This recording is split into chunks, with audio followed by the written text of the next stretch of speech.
I was standing at the door with my suitcase, ready to fly with my daughter on vacation, when I received a message. You are not coming to Europe with us. My husband prefers this vacation to be a family vacation. They took only my father-in-law and mother-in-law with them and left me behind. This is after I paid for their new house, so I canceled all the payments and sold it. You won't believe what happened when they came home. Before we continue, please subscribe to the channel and let us know where you are listening in the comments.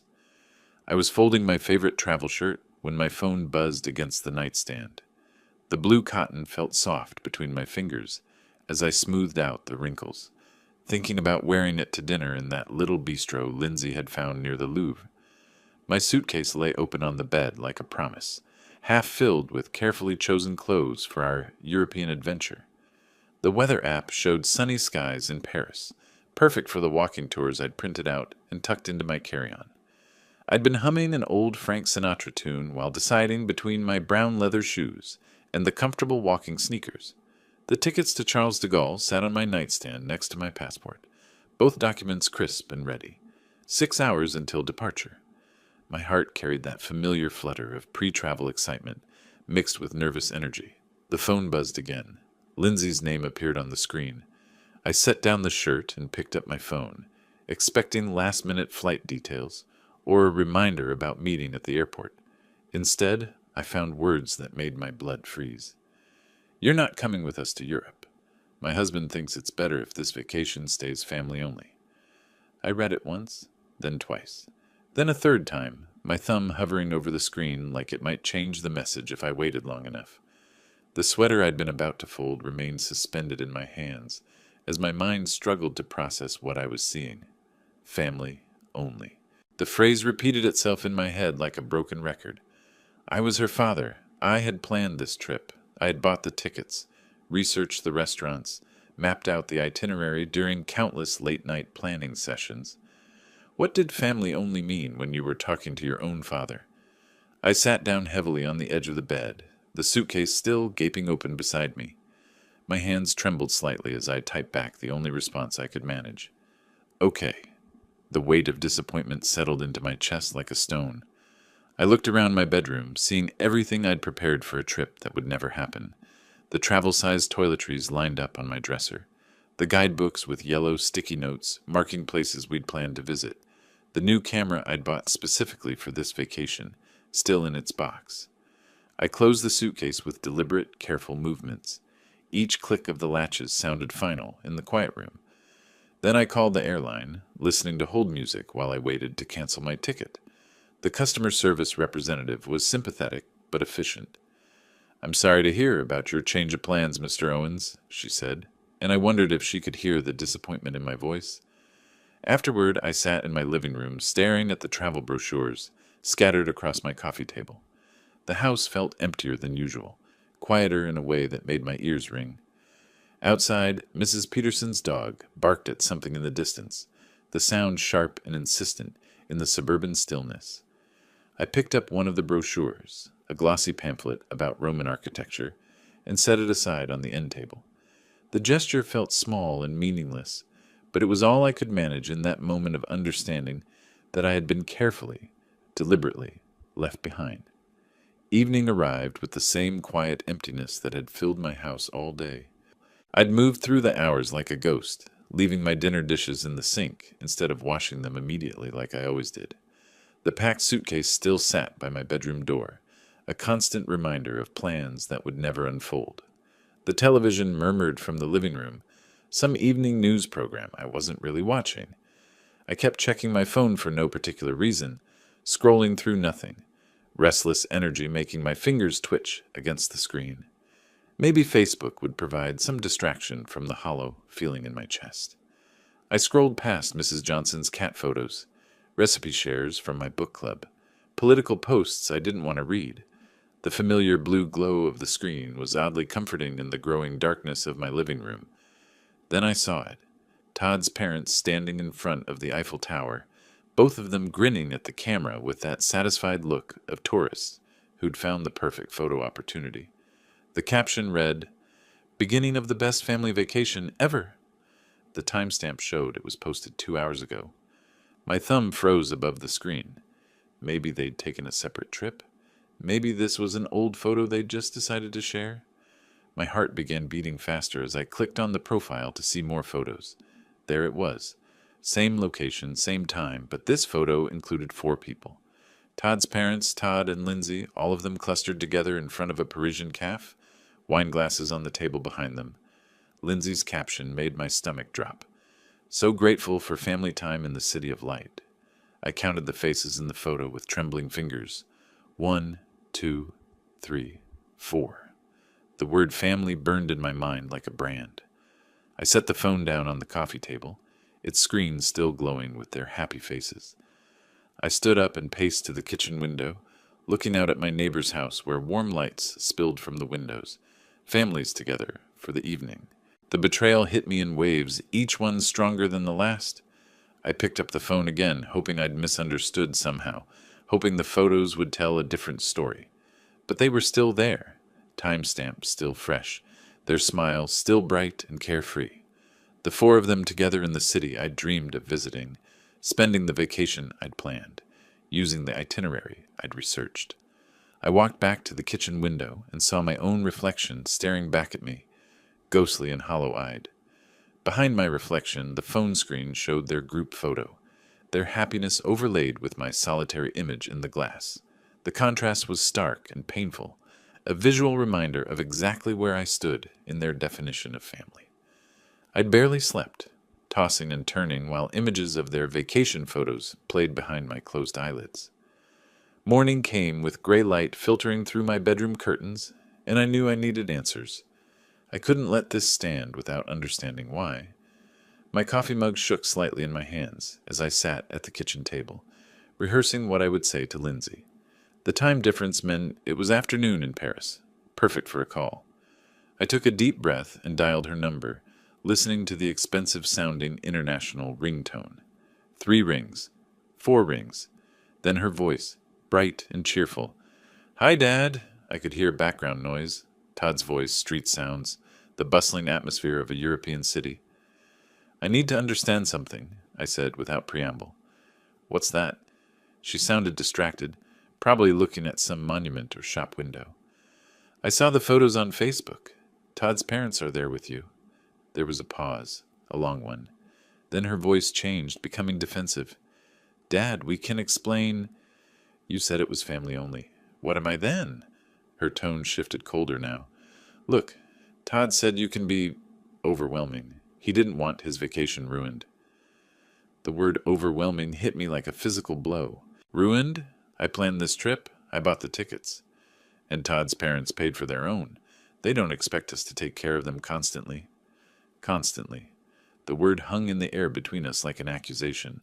"I supported you both when—" "That was your choice," she interrupted. "We never asked for a guilt trip." I could hear Todd laughing in the background about something else entirely, his voice carefree and oblivious to our conversation. The sound made my jaw clench. "Honestly, Dad," Lindsay continued, her voice hardening with each word, "Todd was right. You're too needy." The phone felt heavy in my hand. "I understand." "Good. We'll talk when we get back." "Understood." I hung up without saying goodbye. I set the phone down with deliberate care, the word needy echoing in my mind like a curse. I walked to my office, drawn by some instinct I couldn't name. The walls were covered with family photos. Me teaching Lindsay to ride a bike, her graduation from college, her wedding day where I'd walked her down the aisle with tears of pride in my eyes.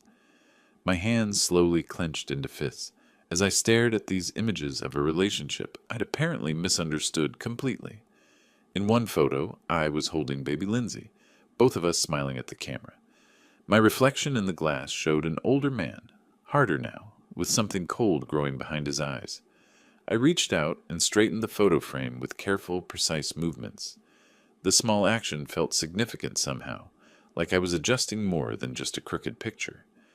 I remained in my office after the call, surrounded by the evidence of what I'd thought was love, but was apparently just usefulness. Each photo on the wall told a story I was only now beginning to understand properly. The wedding photo where I walked Lindsay down the aisle. I'd paid $30,000 for that day, every detail perfect because I wanted her to be happy. The college graduation picture.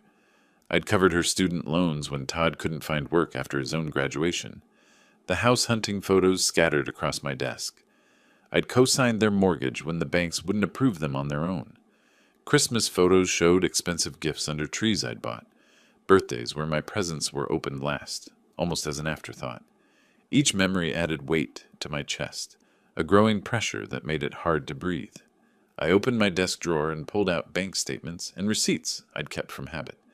The down payment for their house, $80,000 from my retirement fund, money I'd saved for my own future, car payments I'd taken over when Todd lost his first job, credit card bills I'd paid when they couldn't make ends meet, the vacation fund I'd been building for years, money that had bought their tickets to Europe. But it wasn't just the money. I remembered canceled plans, sacrifices I'd made that went deeper than dollars. The fishing trip with old friends I'd canceled because Lindsay needed babysitting. The woman from my book club who'd asked me to dinner. I'd said no because Lindsay needed help moving. My own travel dreams postponed again and again while I supported theirs. Sunday dinners where Todd barely acknowledged my presence. Holiday gatherings where I felt like an outsider in conversations. The subtle ways he'd made me feel unwelcome in their lives, while simultaneously accepting my financial support. The pattern was so clear now, I couldn't believe I'd missed it. My hands shook as I stacked the photos face down, unable to look at them anymore. The word needy played on repeat in my mind, like a broken record. Suddenly, with startling clarity, I understood the difference between being loved and being useful. They'd never asked me to join their lives. They'd asked me to fund them. I stood up so fast my chair rolled backward and hit the wall. In the mirror above my desk, I saw someone who'd been taken advantage of for years, someone who'd confused generosity with love and received manipulation in return. The reflection showed a man who'd been patient and giving and trusting, and had been repaid with betrayal and dismissal. I opened my laptop and stared at my bank account dashboard, the cursor hovering over the authorized users section where both Lindsay and Todd had access to my accounts. My finger trembled above the trackpad, one click away from changing everything, but I closed the laptop without clicking. The action suspended, tension building like a storm gathering strength. Some decisions required more than impulse. Some decisions required planning. I sat in the heavy silence of my office. The laptop closed before me like a door I wasn't ready to open yet. The weight of years of manipulation pressed down on my shoulders, and I found myself staring at the family photos I'd turned face down. The quiet house seemed to hold its breath around me. Then my phone cut through the silence with that familiar ping of my banking app. I almost ignored it, expecting another routine spam notification about credit monitoring or promotional offers. But something made me pick it up, maybe just the need for any distraction from the dark thoughts circling in my mind. The screen showed account alert transaction processed. I opened the banking app with my fingerprint, half expecting to see my monthly utility bill or grocery store charge. Instead, the transaction details loaded like a punch to the gut. 7:45 Laos, Le Bernardin Restaurant, Paris, France. The timestamp showed 2 hours ago, right around their lunchtime in Paris. My mind connected the dots with painful clarity. Lindsay had used my authorized user card. I'd given her emergency access years ago when she was struggling to build credit, back when I thought I was helping her become financially independent. The irony burned in my chest. They'd excluded me from their family vacation, but were using my money to pay for their fancy Parisian meals. I scrolled through recent transactions with growing disbelief.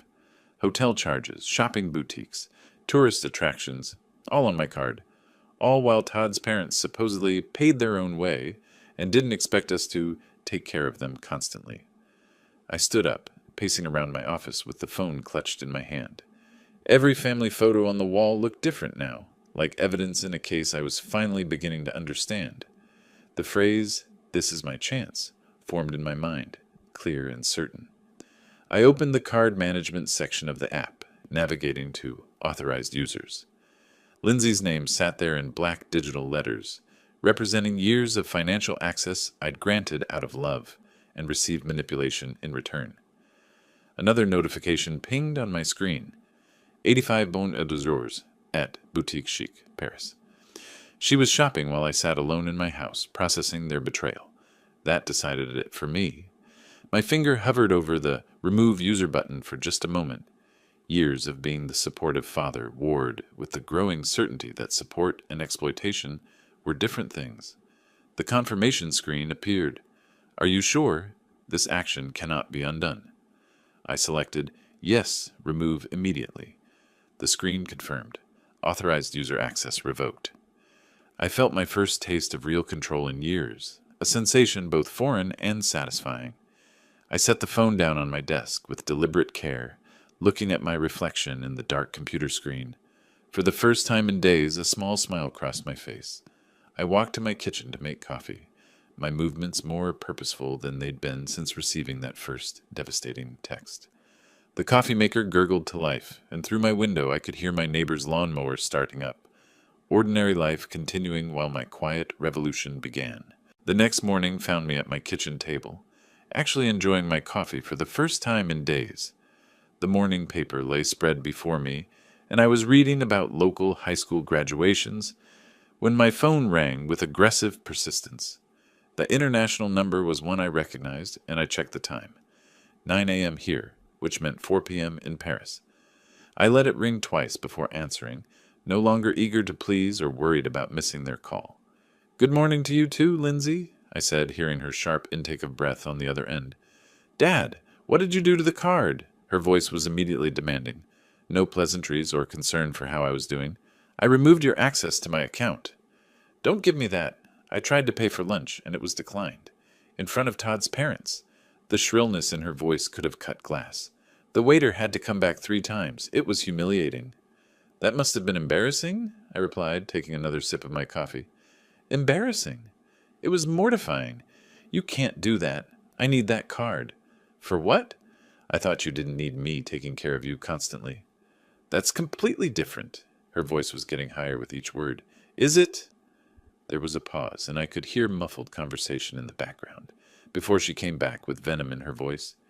You fix this right now, or there will be consequences. What kind of consequences? Todd and I have been talking. When we get back, we're looking into care facilities. My coffee cup paused halfway to my lips. Care facilities? You're getting older, Dad. You obviously can't handle your finances responsibly. The cruelty in her tone was breathtaking. We'll sell your house to pay for it. You don't need all that space anyway. I heard Todd's voice in the background. Tell him it's for his own good. Todd says it's for your own good. I sat in long silence, processing these threats. They wanted to institutionalize me and sell my home because I'd stopped funding their vacation spending. The audacity was staggering. Dad, are you listening? Restore my card access. I heard every word. Good, so you'll fix it? No. What do you mean, no? I mean no. Enjoy the rest of your family vacation. Dad, don't you dare. I hung up and set the phone face down on the table. My hands were steady as I took a long sip of coffee, looking out my kitchen window at my well-maintained yard, this house I'd lived in for 30 years, paid off in full, with my name alone on the deed, the house they thought they could sell to warehouse me somewhere convenient.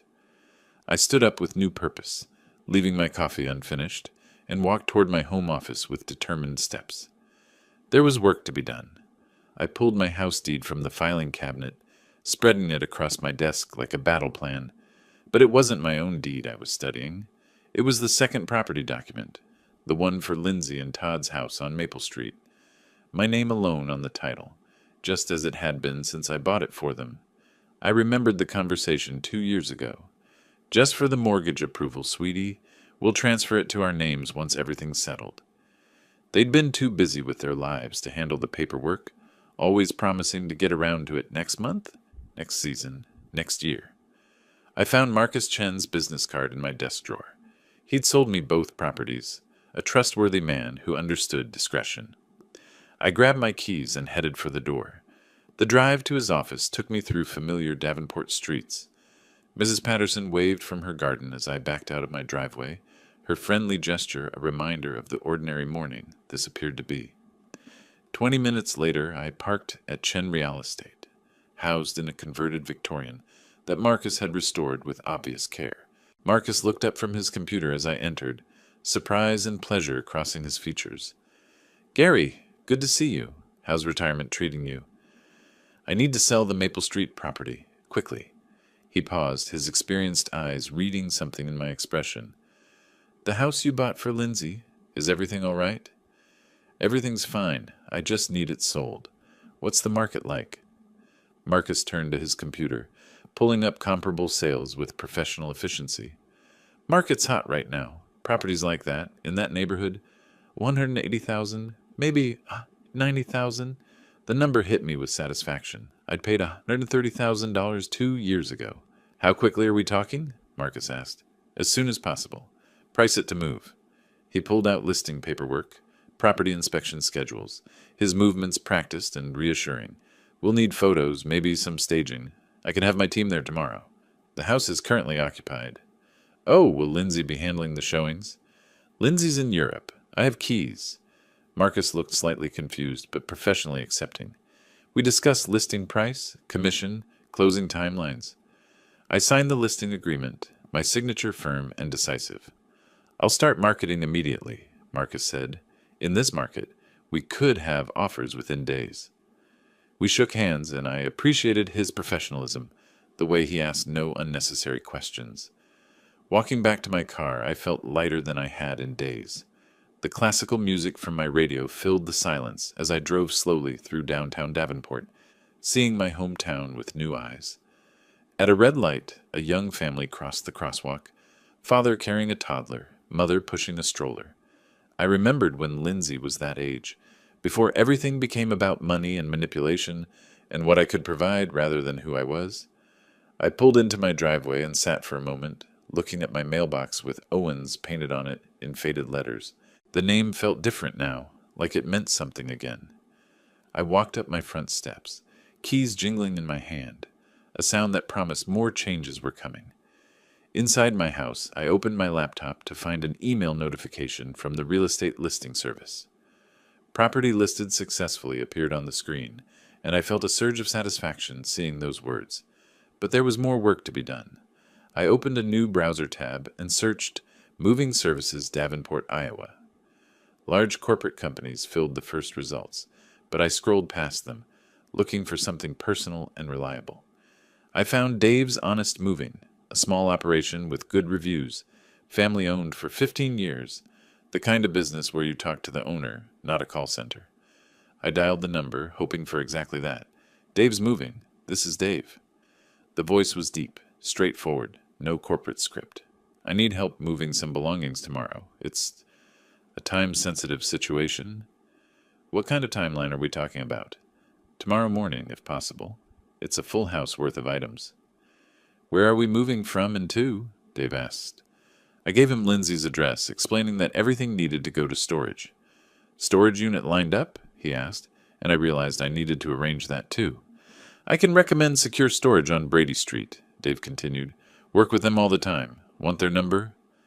Within minutes, I had Janet from Secure Storage on a three-way call, discussing logistics.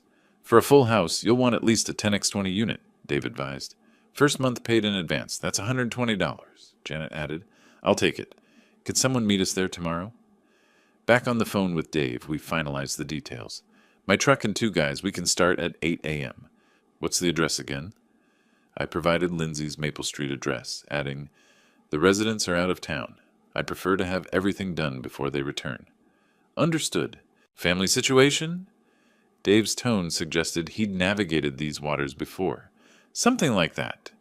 Been there myself. Will be efficient and respectful. After ending the calls and paying for storage online, I made myself dinner with an appetite I hadn't felt in days. I set my alarm for 6:30 a.m., earlier than my usual retirement schedule, and laid out work clothes, my old jeans and boots from my contracting days, before I had become someone who funded other people's dreams instead of pursuing his own. I sat in my living room watching the evening news with different attention. The weather forecast promised clear skies, perfect for moving. Everything was falling into place with a precision that felt both satisfying and inevitable. That night, I double-checked that my phone was charging, setting it on my nightstand next to a glass of water. In the bathroom mirror, brushing my teeth, I saw someone I barely recognized, Someone ready for action, someone who'd stopped waiting for permission to take control of his own life. I arrived at the Maple Street property at 7:45 a.m., 15 minutes early, as was my habit. The familiar house looked different to me now, not my daughter's home, but simply a property that needed to be cleared. Dave's moving truck was already parked outside, engine running, exhaust visible in the crisp morning air. Dave emerged from the cab as I pulled up, a sturdy man in his 50s with the practical demeanor of someone who'd handled countless family situations without judgment. His two crew members, younger guys in matching company shirts, were already unloading equipment with efficient movements. "Mr. Owens?" Dave extended a work-roughened hand. "Ready to get started?" I unlocked the front door with my spare key, the house silent and empty in a way that felt appropriate. We walked through room by room, Dave assessing furniture and personal items with a professional eye.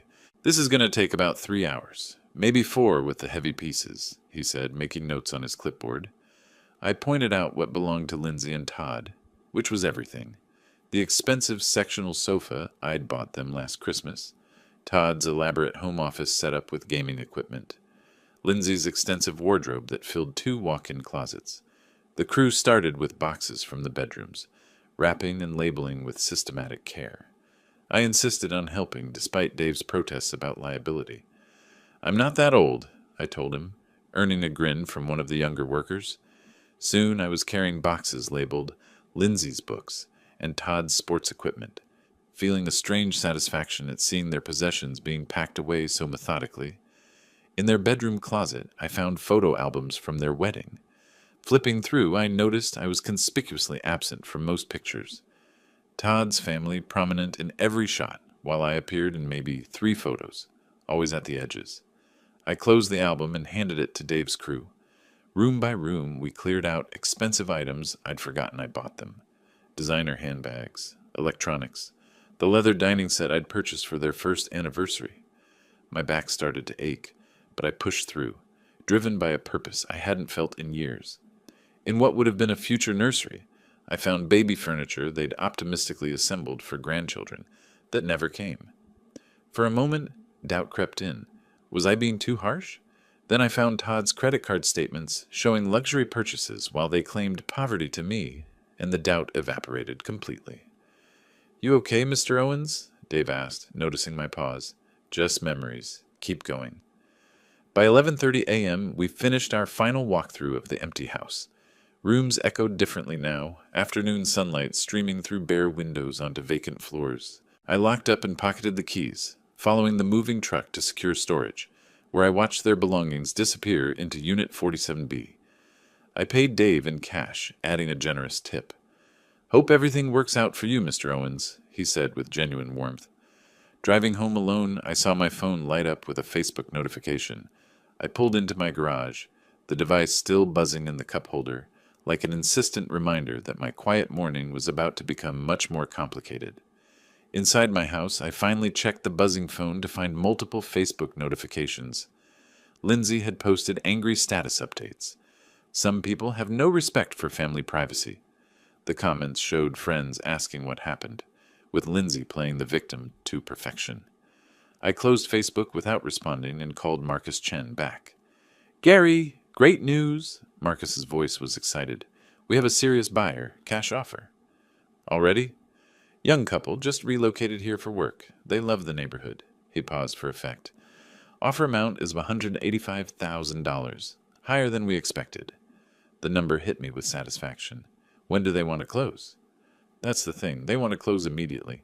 They could move in this weekend if possible." I checked my calendar. Today was Thursday. "This weekend?" "They're in a corporate apartment, month to month. Very motivated buyers." Marcus's enthusiasm was infectious. "Can you handle expedited closing? I can have paperwork ready by tomorrow?" "Make it happen." Friday morning found me at the title company office, signing papers with methodical precision. I met the buyers, Michael and Sarah Thompson, early 30s, the kind of hopeful young couple that reminded me of Lindsay and Todd before cynicism took hold. "We love what you've done with the landscaping," Sarah said during our final walkthrough of the empty house. I didn't mention it wasn't my landscaping. "It's perfect." Michael said, accepting the keys. We can move in tomorrow morning? The bank transfer confirmation appeared on my phone. $185,000 minus realtor fees equaled $172,500 profit. I'd turned my gesture of paternal love into a solid business win. Saturday morning, I decided to drive by the property one last time. I arrived to see a U-Haul truck in the driveway, Michael and Sarah directing movers with infectious energy. A baby crib was being carried inside, young family starting fresh in a house that had seen too much disappointment. I parked across the street, watching Sarah plant flowers in the front garden while Michael assembled a swing set in the backyard. My phone rang with an international number, and I answered just as a taxi pulled up to the house. Perfect timing. Lindsay stepped out first, exhausted from travel but immediately alert as she surveyed the scene. Todd paid the driver, his face shifting from confusion to alarm as he processed the U-Haul truck and strangers in what he considered his driveway. "Excuse me," Todd called to Sarah, who looked up from her gardening with friendly curiosity. "What are you doing in our house?" Michael appeared in the doorway, paperwork in hand. "Your house? I think there's been a mistake." I got out of my car and walked calmly toward the scene, pulling an envelope from my jacket pocket. Lindsay spotted me, her face shifting from confusion to understanding to pure fury in the span of 3 seconds. "Dad, what is going on here? Why are strangers in our house?" Lindsay's voice carried that sharp edge I'd grown tired of hearing. Michael and Sarah exchanged worried glances, Sarah still holding her gardening trowel, like she might need to defend her new home. "Sir, I don't know who you are," Todd said to Michael, "but you need to move your belongings out immediately." Michael held up his paperwork. "I have the deed right here. We closed yesterday." "That's impossible. This is our house." Sarah's voice was small but determined. "Maybe we should call the police?" I stepped forward, my voice carrying the calm authority I'd learned in my years managing construction projects. "That won't be necessary." Lindsay's tone turned demanding. "Dad, fix this. Now." I addressed Michael and Sarah first. "I'm sorry for the confusion. Please continue with your move-in." Then I turned to Lindsay and Todd. "The house was sold because it belonged to me." Todd's face reddened. "What do you mean belonged to you?" "Check the original deed. It was never transferred to your names." Lindsay's voice rose to that familiar shriek. "You can't just sell our home." "I can sell my property," I replied evenly, which is exactly what I did. "This is theft. We'll sue you." Todd was practically shouting now. "With what money? I believe your credit cards were declined in Paris." Michael whispered something to Sarah, who nodded and started toward their front door now. "Please go inside," I told them.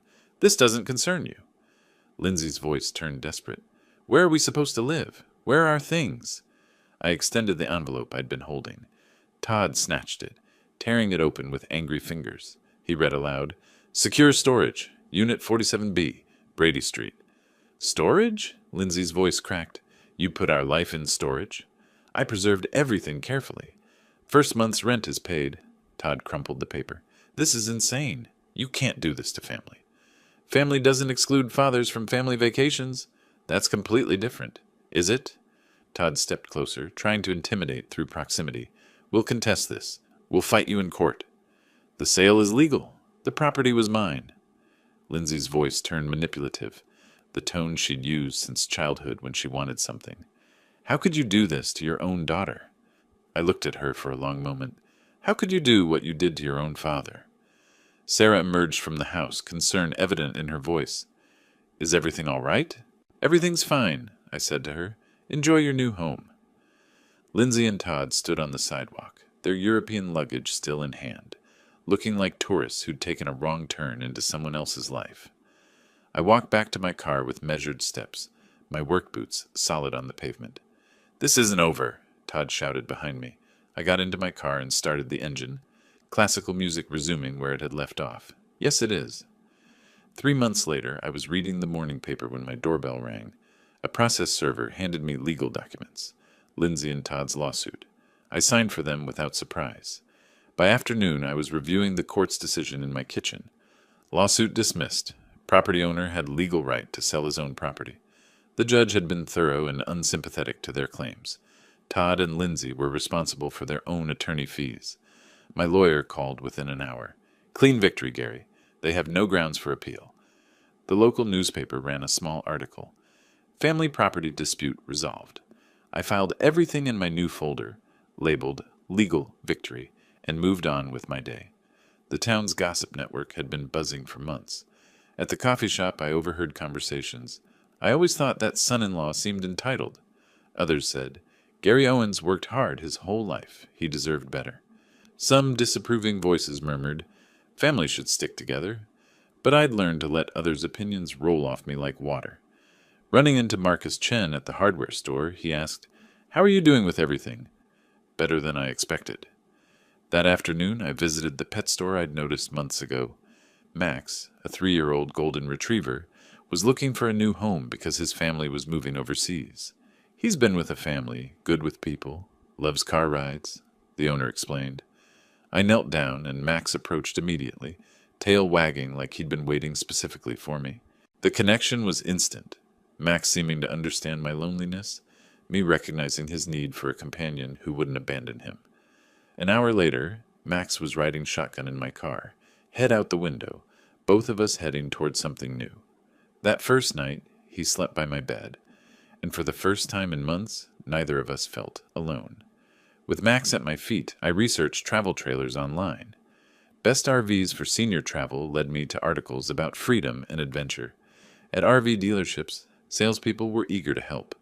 I test drove a 25-foot Airstream, perfect size for one person and a dog who'd claimed the passenger seat before we'd even signed papers.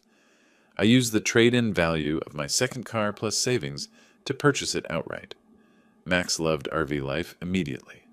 We planned our route. National parks, small towns, places I'd always wanted to see but had postponed for family obligations. The morning we left Davenport, my house was prepared for extended absence. I'd arranged mail hold and asked neighbors to watch the property. Loading the trailer, I packed camping gear, Max's supplies, and one photo album. Pictures of Lindsay as a child, before disappointment changed us both.